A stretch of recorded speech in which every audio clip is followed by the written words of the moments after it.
Hey, thank you everyone for being here tonight. We're very excited and very privileged to have the amazing Kika Mitchell speaking on easy ways to show up with camera confidence on your socials. And Kika has just had the most incredible career. Hopefully you've read the bio, but she's worked in television, she's travelled around the world, she's worked on BBC, Sky, ITV, This Morning, Loose Women, and she's going to give us some very practical hints and tips, all about believing in what you're saying and saying it well. So I will pass over to Kika, and yeah, I can't wait. I've got my notepad ready.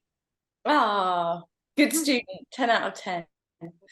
Hello, thank you, Jen and Linda, for having me. It's really, really nice to be here. I'm slightly nervous as well. So even though I'm talking about camera confidence, we're not, none of us are perfect, and we all still get the nerves and the jitters because it's still quite a vulnerable place to put yourself out there. So I'm not sure whether everybody's on mute, but maybe you can just show me your hands. In terms of how many of you, sorry, that was a very loud siren. How many of you have to show up on your socials regularly? Give me a show of hands. Okay. And how many of you enjoy this process? That's good. That's good. That's better than I imagined it would be, because most of us know that we have to do it and that we have to be visible and we have to do this and we have to do that, but it doesn't always come naturally, and it can be a really hard, clunky part of your business that you can almost be the greatest at doing what you do. But unfortunately, in this day and age, sometimes if you're also not putting yourself totally out there, it can hold you back. So it's good to know that the majority of you aren't hating it. That's a very, very good place to start, because even if we don't want people to be watching, they are, and that's, we are working really, really hard, and ultimately we want people to be watching our brand, because we can't do it silently and we can't do it alone. We need those people to be seeing our message and what we're all about.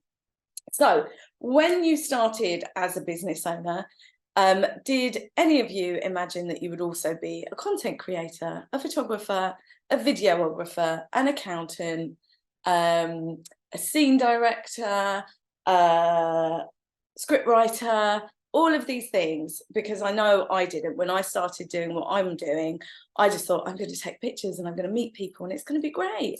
I didn't for 1 minute imagine that on a weekly basis I would be thinking, what the hell am I going to put on my socials this week, and how is that going to sell my, and I kind of come from a marketing background, but it was really, really alien to me. And because I am a bit of a perfectionist, so when Jen just said better done is better than perfect, that is something I remind myself of daily, because there is a lot of pressure and a lot of it can come from us. But I hopefully want to show you that it can be as easy as we make it, and done is better than perfect, and we've just got to do it. We just, on most of the time, it's gone. We're the ones that worry about it, and everybody else is just pleased to see our lovely faces. And tomorrow, when I'm having a vulnerability hangover about this, then hopefully you'll all agree that I didn't need to. So yeah, as the ladies kindly said, I've had a long career in television, always been the other side of the camera. So again, it wasn't something I imagined I would be having to do by standing in front of the camera, selling myself on a weekly basis, trying to persuade people to buy my wares. That sounds weird, but you know what I mean. Because we think that people are just going to like what we do and just buy it anyway, but unfortunately they don't always. So my aim, after you hearing what I've got to say, is that you will grab your phone tomorrow or next week or whenever you are feeling it, because the week when your little girl starts nursery, Marie, the week when it's the hottest week in the year, Jen, and your you know, expecting, and we've all got children going back to school, and we've all got these pressures on us. The aim of this is to not give you something else to worry about, because life kindly gives us enough stuff to worry about, and put pressure on ourselves about. But what I would encourage you to do is perhaps set a date next week or the week after, or when you've had your hair done, or when you've not got your period, or whatever it is. Set that date and promise yourself that you will show up. And it will be hard and it will be uncomfortable, but we can do hard things, and we prove that all the time. So it'll be awkward, but you just gotta see it through for the beginning. So just in case you notice I'm looking down, I've actually got a PDF here that I created, and it was on my website as a lead magnet for quite a while. And if you don't want to write notes or anything, or be a top student like Jen with her pen and pad, then if you email me afterwards or Instagram message me, I'm really, really happy to send you a PDF of this. So you don't have to be scribbling everything down and worrying that you're missing anything. But my tips for getting started are: set a date if you can, stick to it. There's no right time really, but you may as well start when you start, because we all need to start at the beginning.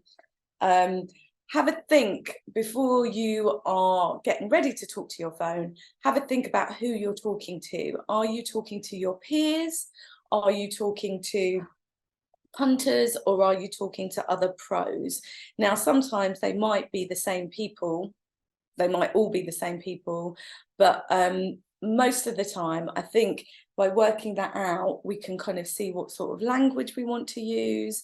Are we starting right at the beginning in layman's terms, or are we coming in a little bit more in depth? So have a think about that before you switch on your camera.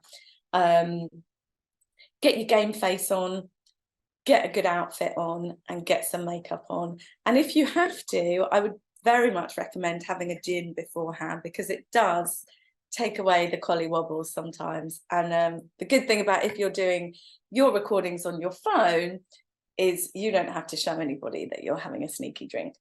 But that's just my advice. And I have been known on shoots, when I'm doing branding shoots, I had somebody who was so nervous about the camera that we had to get her on Prosecco at 10 in the morning.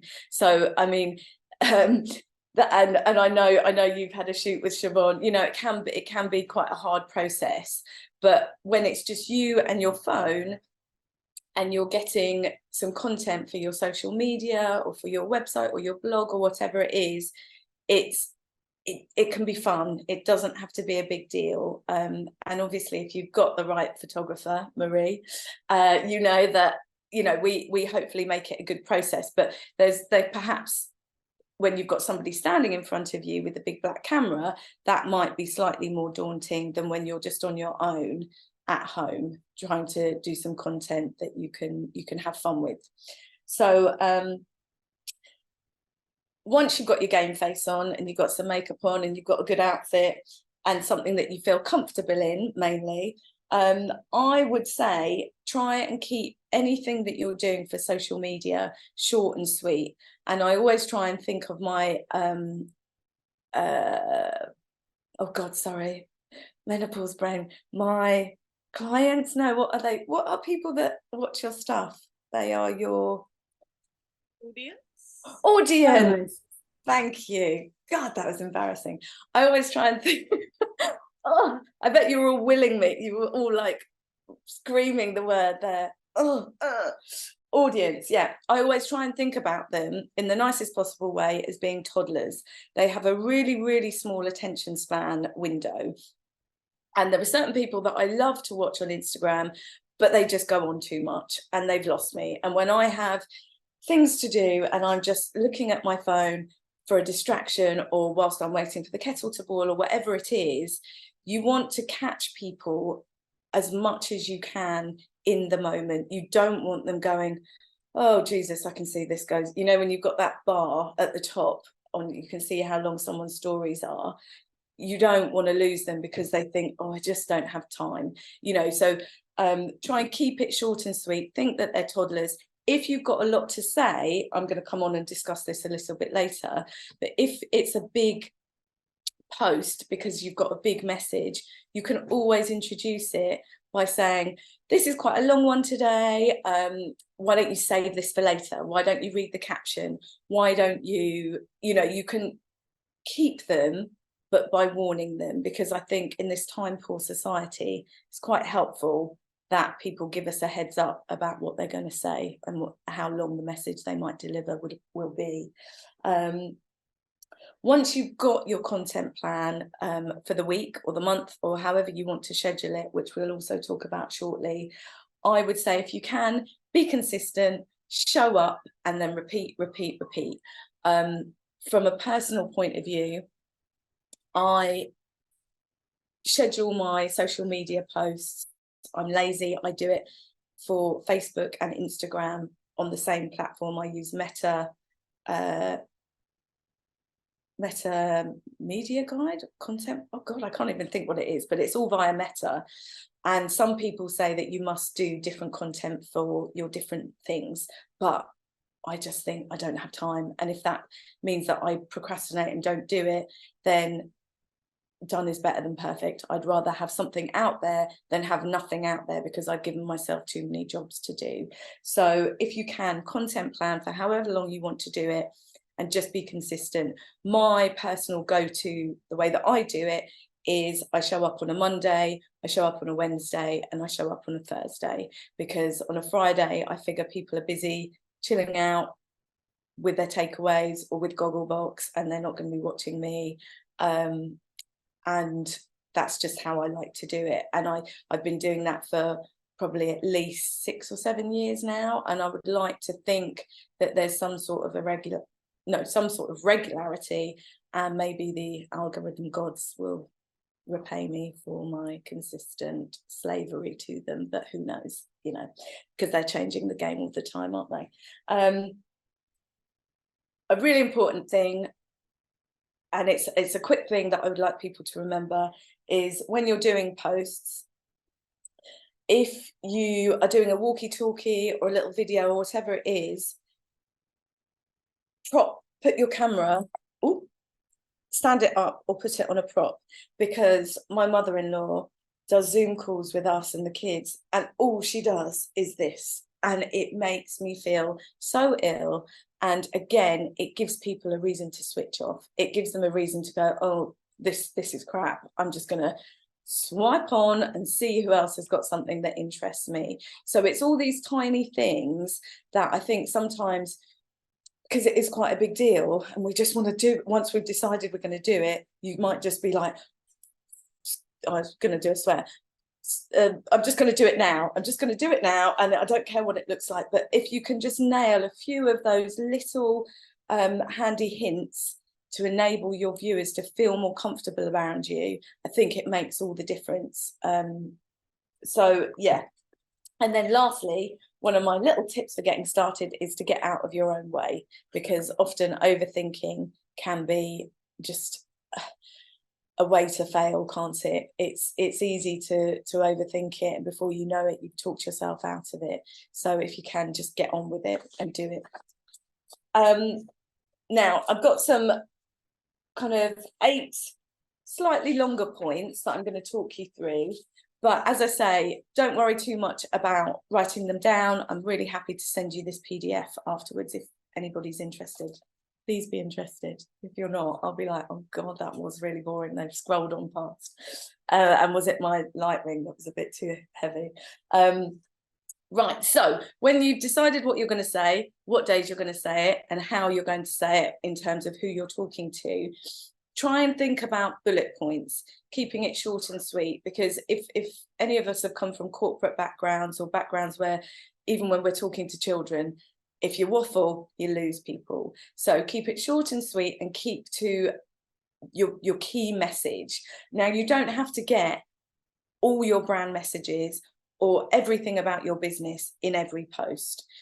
You can, again, highlight to people what your post is going to be about. So I've got a multitude of things I could have talked to you about today, but I've narrowed it down to quick, easy camera confidence tricks and tips. So by introducing myself like that, hopefully, if you weren't interested in those things, you jogged on and you didn't stick around. But if you were, I've given you a hook to grab onto. So I think when you're thinking about doing your post, try and think about it in the same way, because if that's not what somebody's interested in, then they can come back to you a different day when it is something that interests them. When you're thinking of your bullet points, I would say maximum keep it to 3 bullet points per story, live, or even posts, because otherwise your caption could end up being really, really lengthy, and your comment bit could end up being really, really bulky and lengthy. And again, it might just put people off. The longer it is, the more chance there are that you make mistakes, you waffle, you repeat yourself. So just keep it nice and short and sweet. And when you're delivering your message during a post, if you've got 3 points, because I come from a drama background, I am a frustrated actress.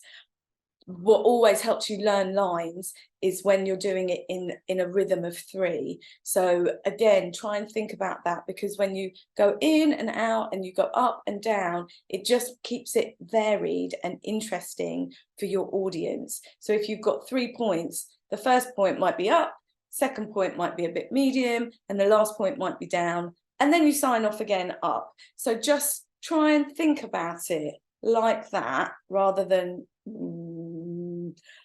which is hard when you're not feeling massively confident. But just write yourself a little list and it just helps you to come back to it.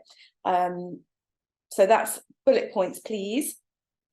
Picking your pose. Now, Marie's really, really good at this, because whenever I see her post now, she's got her camera steady. And I'm not saying you didn't before, Marie, but I've just noticed it more. The camera is steady, which gives her a great chance to put her captions in a certain place. And so the person's eye is going to a lovely, steady place to be able to read that. But by picking your pose, I'm just going to jump up a second. If this was a story, imagine I'm on a vertical or a square if I'm for Instagram. If I'm chatting like this, it means I feel quite secure because I've got something to lean on. Now, we all need security, especially when we're doing something that doesn't come massively naturally to us. So by picking your pose carefully, it might be that, it might be like this, whatever it is, the way you're all sat now is often your natural way that you sit.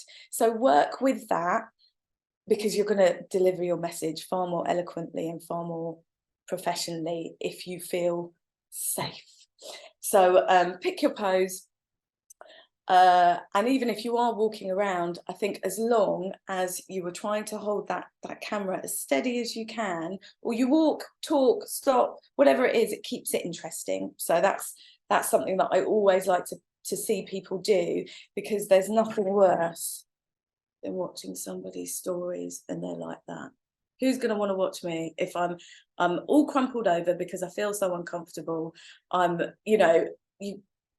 That's really square as well. So just find yourself something with a little bit of a shoulder, and you'll instantly change how you can deliver your message. And again, if you're watching anything back, if you're happy with how you look, you're going to think, it wasn't actually that bad. I might actually do that again. So it's just all these little tiny confidence tips that we can do to help us. And please don't be afraid, when you're doing your post story or whatever it is, live, reel, whatever, walk around and find the best place, because invariably it won't be the place that you're sat at when you're watching Instagram or doing your social media. There will be places in your house that have great light, that have a great background, that do all the things that will invite you to sell your brand more effectively. Like, I would love to see Marie while she's doing her breakfast or doing her meal prepping. I want to see, because I'm really nosy and I want to get in and see, oh yeah, she's got that on the shelf, I've got that, that makes me feel good. So all of these little things that we can do that will help people connect with us are great, because it just keeps them coming back for a little bit more. That brings me on to the background. Whatever you can do to clear your clutter, ditch your dishes, fold your washing, move the cat litter tray, move your husband's pants, whatever it is. Obviously, if you're in a product-based brand or business and you're trying to sell a look, I think it's really, really important. Before I came in here tonight, I'm sorry, it has gone really dark. Before I came in here, oops, that's a bit better. I had my upstairs office plan to do this, and it just looked awful. And there was a printer in the background, and it just didn't look right. And I thought, if I'm coming on to talk to people that have given up their time to listen and to log on whilst they could be reading their kids' bedtime stories, the least I can do is make myself and my background look nice. And I feel we can transfer that to our clients as well, because if it's their first impression that they're seeing of us, it does matter. Your background does matter. Also, for me, if I can cleverly put a few of my family photographs in the back that might make you think, oh, she's quite a good photographer, it might make you come back and buy a shoot from me. You never know. So every opportunity is one that we may as well make the most of. Now, this is my favourite one that I'm going to share with you. It's called Counting Your Ums. Sorry, now the light's really bothering me because it's really bright. So no, stop it, Kika. I'm getting a bit antsy now. Sorry if that's really bright there. I feel like a weather person, you know, when they point, but they point at the wrong side. When you've worked out what you're going to say, another reason why it's really, really helpful to keep it shorter is because if you start waffling, you will and ah. And in my opinion, these are all my opinions as well, that is the quickest way to lose your audience and to sound unprofessional and to not sound like the expert in what you're talking about. So what I would advise you to do is, once you've done your little bullet points of what you're going to talk about, do some rehearsals, or do as many as it takes. Some people might like to rehearse live on their camera. Other people might like to just do it naturally. But however you're going to do it, be very aware of when you're talking, how many times you say and I'm afraid once I've alerted you to it, it's going to be really, really hard for you to forget. So it's a bit like an earworm, you know, one of those annoying songs that your kids walk around singing and then you hum for the next 3 days. And it might also make you aware of other people doing it on their socials. Yeah, so it's very easy to do when you're thinking. It comes very naturally, but I would just like to make you aware of how it sounds, and by tuning into other people doing it, it will just alert you to when you do it, because we want you to sound the expert effortlessly, don't we, everybody? Thumbs up. Thank you. Okay. If you are choosing to deliver your messages and you're sat like I am now, a very, very quick and easy way to alter your shape and make you look slimmer, more attractive, and a little bit more interesting. I know I look like a glamour model, but forgive me, also my legs have stuck to my chair because I'm in shorts. I don't know if anyone else is having this sticky leg problem right now, but if you lift your bum cheek when you are talking to anybody, if you're sat now, do it and see how it alters your shape for me. Can you see it just slightly lifts your chest, which makes your posture look better? And I've literally crossed my legs and I've lifted one of my bum cheeks up. See, it's made a difference already. And I know that sounds really silly, but it is all of these tiny things that if you just feel marginally better each time you do a post or a conversation or a Zoom call or whatever it is, you're going to feel more confident. And you just, these little marginal gains of quick and easy confidence tricks just make us want to come back and do more, or they make it not quite so scary when we do more. So lift your bum cheek, use a prop. That kind of comes back to what we were talking about before, about picking your pose. by using a chair, really easy, everybody has chairs. You give yourself something to lean on. You can also do this, so I'm not quite sat, but again, I've just shifted my shoulders a little bit, which does something for my posture. Tits and teeth, sorry if you've got little ones, is always something I advocate when I'm shooting, because it again just helps us look a little bit better, frame our bodies a little bit better, which just makes us feel better ultimately. So any prop you can, could be a door, it could be a sideboard, could be anything just to lean on. I'm sorry, I have gone very dark now, but all of these things will help you. And my last hint and tip is try and set yourself a 1 minute limit for your feeds and reels and stuff like that, because again, we don't want people switching off.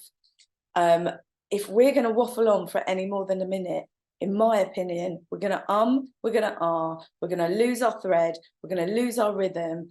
Things won't be as punchy as they are if we do a 30-second or a 45-second reel. Now, you might find it really, really hard to deliver your message within that time. So again, don't be afraid to say to people, I've got a little bit of a long one coming up here. I'd really appreciate it if you can stay with me, save this for later. Or, you know, if there's something that I haven't covered in this post that you would like to hear more of, please come back to me and DM me, and I offer free consultations, or contact me. And again, you're just building that personal thing. So there are lots of ways to do that, even if you feel 1 minute is too short for you to stick to. If you are doing a story or a live or whatever, don't be afraid to keep letting your eye slide up to the top timer on your phone. And I often, if I go over, for me, I re-record it. And sometimes you might have to re-record your piece, you know, 7 or 8 times. But if it means by the time you've done it, and you've got your camera roll full of yourself, it means you were really, really dedicated to getting your point across well. And by the time you've got something that you're happy to deliver to your audience, it will be really, really good. Basically, it will be nailed down. It won't have ums. It will have bullet points. It will be full of personality, because by then you're just so ready to get the thing done. You just want to post it. So yeah, that would be something I would really urge you to remember. And again, when you are counting people's ums, and hopefully you're aware of the things that are tuning you off from people, if timing is one of those things, then you must make yourself aware of it, because your audience are far more likely to be like you than unlike you. So they want the same things. You know, a lot of the people, my clients or my prospective clients, are mums, so they're time poor. They are often running their own businesses. Again, they're time poor. They appreciate me being to the point, on point, and true to my word. So you may as well start that from your social media.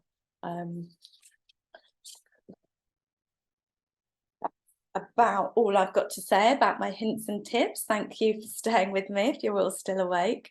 Now, just a few things to mention about if you are ever looking for a personal brand photographer. Obviously, that is me. I'm available midweek for my personal branding shoots. When you hire me, you're not just hiring me for the shoot, you're hiring me for a free consultation beforehand to find out if I'm the right fit for you. There are a lot of photographers out there. We're all different. We're all different balls of energy. So if I'm not the right one, I'm more than happy to recommend loads of other photographers, because there's another very, very talented one there who happened to be my brand photographer. So, and if you've got a nice person, they will more than happily recommend other nice people, because that's what makes the world go round, really. So take time when the time is ready for you to find the right person for you, and if it is the right person, they will guide you through the whole process. They will make it easy. They will help you feel relaxed. They will do as I say, free consultation calls with you. When my clients come to me, I also do them I have a shoot guide which comes as standard, which helps people get to know the type of places that they can choose for locations, what I can offer, and can often be a source of inspiration, as can Pinterest and all the other things that a good photographer will have ready for you to look at. I did an there. I wonder if you picked up on that. 10 points if you did. Another one. I'm trying not to do it now. I will also produce a document that you will keep for your shoot, which will be a little bit of a style Bible, and we'll have all of our ideas and what we want to achieve on the shoot. And it's like a shoot Bible, really, and we will work to that. And that often makes people feel more secure in that they have a guide, something in black and white that they can hold in their hands, because this is a new process for a lot of people. So the planning is something that is very important to a good photographer. And then once you've invested in all of that and given someone your time, your energy, and your vulnerability, because it can be a very vulnerable process, the results will speak for themselves. And by hiring a professional, it's often an investment, but I think it's always really, really worth it. And a good photographer, again, if you don't like the results, then we're always here to see how we can, you know, refund or do whatever we need to do. But good photographers have all of that in hand for you. So sometimes, you know, clients have to take a big gulp and go, oh, I didn't realize it was this much or whatever. But I think investing in yourself as a business, the first thing people see is a good brand photo. And with Siobhan's branding that she's done for me most recently, I have that as my WhatsApp profile picture. It's on my email signature. It's on every point of contact that a client will make with me. They will see that image. So by the time I'm actually in a room with them, they're very, very used to seeing me. I'm not a stranger. And I think often, if we think about social media like that, we're breaking down any barriers that we have with our clients. So by the time that we're, you know, helping them do whatever it is that we do, they feel like they already know us, which can only be beneficial for your brand and helping them come back over and over again. So once you get your brand photography and that all lines up with your consistent, confident social media, all your ducks will be in a line. And I think you can fly, basically, once you're hitting all of those points. So yeah, ta-da, that's me.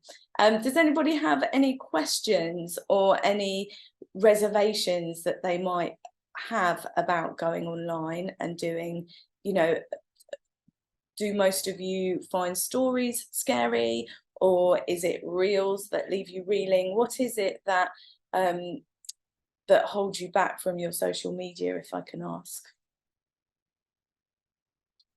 I was just going to say that because I've been on one of your talks before, and obviously you've done my branding and blah, blah, blah. I've worked with you a few times, but like before with social media posts, I do feel different. Now I've got like a tripod there and I've got the lighting and I stand there and make the effort, but I absolutely hated going on camera. But I just think the more you do it, you just get over it and you kind of desensitize it, don't you? But I think the biggest thing that I've realized in the last month is because I was time poor, I just did whatever I could whenever I could, and just didn't think about it because I overthink everything. I just rocked up and just started doing anything. But it feels like it's taken the overwhelm away. And I've had better engagement because I haven't made it perfect. Yeah. Do you know what I mean? And so that's, for me, has been a huge eye-opener. But when I do try and do informative things, having that space now and that, I don't know, that setup has made a difference. Although I definitely don't do it 8 times. I would say I do it sometimes 40 times to try and get it in a short amount of time, because I just feel like I can talk for England and everything. I really, to get it in that short amount, 1 minute thing is a huge challenge for me. Do you find any difference in engagement when perhaps you haven't kept it shorter and sweeter compared to going on. Yeah, I mean, my best engagement is if I post something stupid or like minimal content people really engage with. But when I put something really informative, I think people like it and don't read it, because I know I do the same. Yeah. So I think then I'm just wasting time and energy on stuff that people aren't even reading and stressing myself about it. Yeah, what I've seen recently is quite interesting. You know, when obviously big influencers have to do ad things for ads, I've actually seen people put on a black frame and it almost says ad break coming up. And I think any signifiers like that can again be quite useful, can't they? Like if you had a silly bit, or you know, something that was just day to day, but then you had something coming up that was really informative and it was nutrition based and it spoke about some stuff that was a bit more complicated and needed people's brains switched on, we can almost signpost. I think now we've got so many graphic tools on all of these, you know, on Instagram, on Facebook, everything is there, isn't it? TikTok, that there's no excuse really for not helping your viewers find the right content, but it does take time and it does take just doing it. But that's great, Marie, that you found a little spot in your room, you found an area that you know works, you can just come back to it, you don't have to think about it. It's like we need certain recipes in our life that we can fall back on and do when we're knackered and the kids are screaming, and we know that they're tasty and they're quick. And I think it's the same with content, you know, and maybe that's the thing that you do on a Monday and a Thursday every week, or whatever, or every other week. But that's really good. Has anybody else got anything that they particularly struggle with but holds them back slightly? Definitely just going live. I did it once this week, I have to say. Well done, with someone, which made it easier actually, because it was a bit of a Q&A. And I don't have an issue recording stuff. I don't have an issue talking in rooms, but it's that weird thing of going live and not being able to know, is there anyone there? And is the tech gonna work? Because that's always an issue.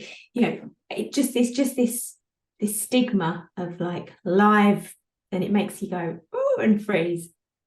Do you think would you ever judge anybody for showing their vulnerability a little bit and saying, oh guys, I'm live today and I find going live really, really hard compared to when I talk to you and I've pre-recorded it? Because sometimes I think there's no shame in actually saying how we feel, because again, that's just another way that people can go, oh, she's not totally perfect and I hate that too, and I can relate to her now even more easily. So sometimes maybe just go in with a little bit of a caveat at the beginning, and then you can have a laugh, break it down, and keep referring to, you know, if you did say something you didn't mean to, you can say, oh, it's those nerves again, or whatever it is. I think there's no problem with that at all. But well done, you did it on the just coming out of a long summer and you were going live. My God, that's great. I think you should give yourself a big pat on the back. Thank you. Yeah, I just need to, I think, scheduling a time and just say I'm going to do it at that time. Yeah. And if we can do that without putting ourselves under huge pressure and then feeling bad, because there's no point feeling bad about social media. It's social media, and there are just, that's not what it's about. But if we can, like you say, schedule it, dive in, do it, not overthink it, then we've started, haven't we? And then we've got a place to carry on from. Absolutely. Anyone else got anything they would like to share? Kika, I was going to say, it's funny because I can see people are saying like the silly stuff does well when it comes to reels, and I am so uncomfortable with doing that. It's just not me at all. Like, I know it's not my personality, but I'm kind of okay with it. But I do feel like I love stories. I'm totally love showing up stories. But yeah, when it comes to reels, I'm just, yeah, it just doesn't seem to come as naturally. So I default to more like, not necessarily me talking for reels, but like maybe me writing stuff down, or even family stuff, just to bring in a little bit of family stuff now and then. But yeah, I just thought that was It was just, that's my take on it and how I feel about it. Yeah. Also, I think